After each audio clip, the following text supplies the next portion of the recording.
Do you want to be the very best like no one ever was? Is catching them your real test and training them your cause?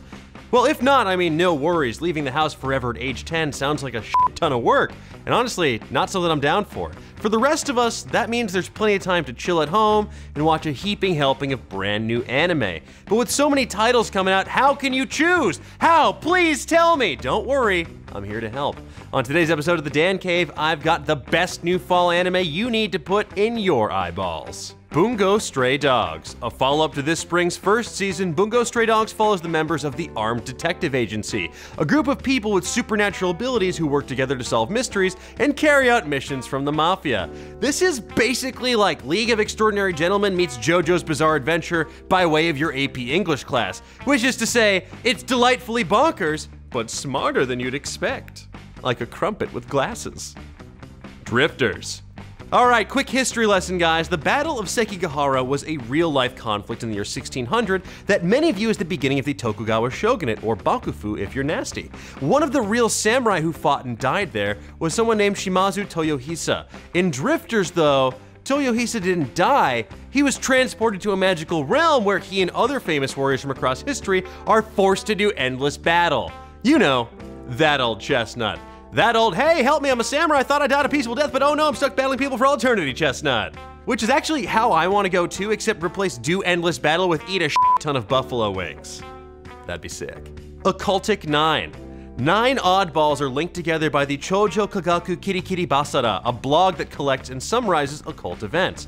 Behind this blog is a 17-year-old high schooler named Yuta Gamon. Soon, though, seemingly inconspicuous events begin happening around these 9 people, which leads to a massive, potentially paranormal event that, according to the show's description, may alter what is considered common sense in this world. What?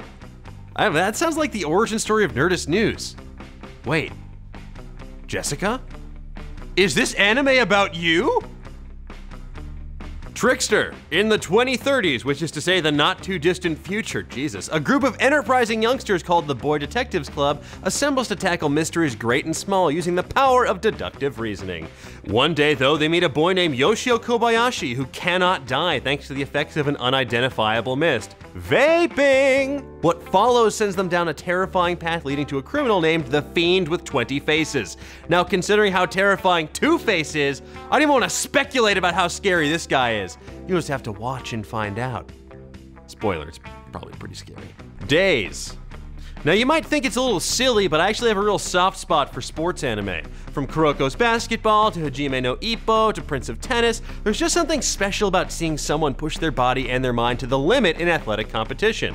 Plus, it's anime, so usually these people also have crazy powers or like hilariously deep conversations with themselves that would never happen in real life. Anyways, Days looks like it'll scratch that itch with its story of a shy, clumsy high school kid who meets a weirdo, reclusive soccer genius that fights off bullies with nunchucks, and together, this unexpectedly dynamic duo plays on one of the most elite soccer clubs in the country. Now see? Don't you already feel better? Don't you feel better already? Don't you just want to dump Gatorade on someone? You do, don't lie to me, you want to dump Gatorade on someone. Nanbaka. Whoever said you can't have fun in prison clearly never learned how to make toilet wine. Or maybe they did and that's the problem. Maybe what they should have done is just watch Nanbaka, a new brightly colored anime about inmates and guards at a quote unique prison where inmates are divided into special groups and numbers. That sounds like a regular prison. I don't know, whatever. Jugo, one of the inmates there, leads a pretty carefree life behind bars, which is saying something. That is, until he learns about something from his past that he'd forgotten about. And so far, I gotta say this anime looks like a far less dystopian version of Super Jail, but that might only be due to the color palette and the fact that it's in a jail, but hey, that's enough for me. LUGER Code 1951. Alright, maybe I'm just a sucker for occult alt history, but LUGER Code 1951 sounds absolutely insane in all the right ways. It's basically World War II, but with humans fighting werewolves. Now the story follows a brilliant young linguistics professor named Testalilbul, I hope that's how it's pronounced, who begins working with the Allied Cryptanalysis Department, Cryptanalysis, f you anime, where he's tasked with breaking the enemy werewolves' radio code. Werewolves using radios, that's silly. What he deciphers though is nothing but wolves howling, duh. So what he does next is what any one of us would do. he captures a live female werewolf. Guys, file this one under, oh hell yeah. No, not like that. No, no. Put that fan art away. No. You sent me the fan art. Classicaloid. When a small rural town tries to revitalize itself through music, they get a lot more than they bargained for. Namely, two weirdos calling themselves Beethoven and Mozart who claim to be, quote, classicaloids.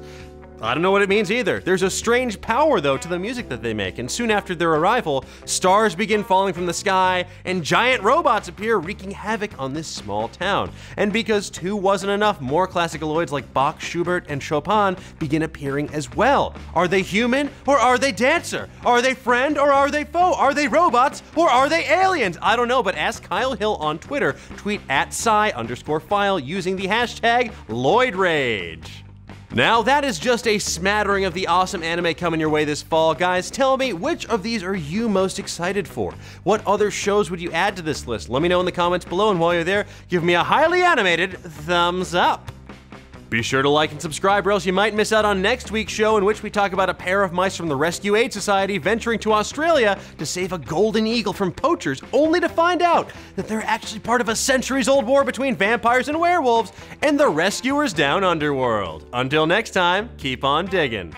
Let's open up the old mailbag, shall we? @Scoobarang asks, hey Dan, what about that young chestnut? Are you ageist?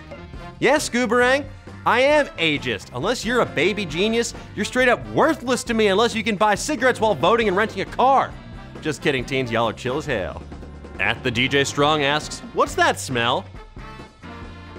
What the hell, man? That's just rude. You don't ask Stephen Hawking to race you up the stairs, right? I mean, goddamn, that's cold. You're cold, man. That's rude. This doesn't work. It's a spoiler for my face so I don't flip over while I'm jogging at top speeds.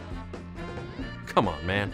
@Greg1756 asks, what games are you playing just now, and what games are you hyped for still to come out? I mean, right now, I gotta say I'm on a pretty heavy rotation of Overwatch, Deus Ex Mankind Divided, and Civilization 5.